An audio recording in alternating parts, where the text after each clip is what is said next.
మనిషా యేసుక్రీస్తు ప్రభువారు నీ రక్షకుడిగా నువ్వు విశ్వసిస్తున్నావా? ప్రభు దగ్గర నీ పాపాలన్నీ ఒప్పుకున్నావా? క్షమించబడ్డావా? మరి ఈరోజు బాప్తిజం తీసుకుంటున్నావు, తర్వాత ఎన్నో శ్రమలు వస్తాయి, ఇబ్బందులు వస్తాయి, మరి చివరి వరకు ఆయనలో నిలబడతావా? ప్రార్థన చేసుకున్నాం.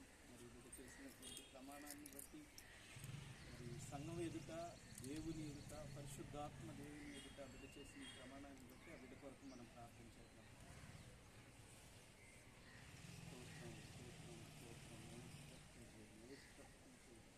కృపగల ప్రభానికి వందనాలు, స్తోత్రాలు. పరిశుద్ధాత్మతో నువ్వు అభిషేకించావు. ఇంతవరకు తన జీవితంలో ఎన్నో కార్యాలను చేశారు.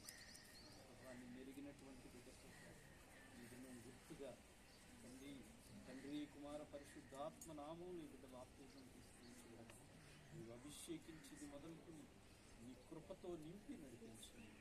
పరిశుద్ధాత్మదేవ నీ రాజ్య వారసురాలుగా ఈ బిడ్డను నిలబెట్టి వాడుకోవడానికి సహాయం దయచేసి నువ్వు చేసిన ప్రతి కార్యాన్ని బట్టి దీవించి ఆశీర్వదించినట్టు క్రీస్తు ప్రభు చేత